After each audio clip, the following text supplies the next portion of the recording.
अस्सलाम वालेकुम। आप देख रहे हैं पीए न्यूज HD और मैं हूं आपके होस्ट सादिया बतूल। शामिल करते हैं आज की अहम खबरें। कराची माहिरीन फल्कियात ने कहा है कि पाकिस्तान में मुमकिन तौर पर ईद उल अज़हा 7 जून 2025 को होने का इम्कान है।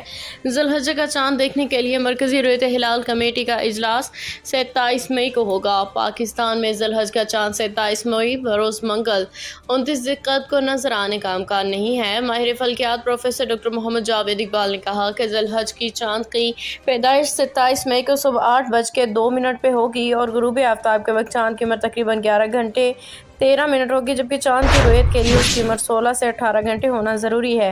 महकमा मौसमियात के मुताबिक 27 मई को गुरूब आफ्ताब होगा और 14 मिनट पे होगा। मुल्क में मतला ज़्यादातर साफ़ होगा, लेकिन चांद की उम्र कम होने के बायस रुयत हिलाल का इम्कान नहीं। माहिरीन के मुताबिक पाकिस्तान में ईद उल अज़हा 7 जून को होने का कभी इम्कान है।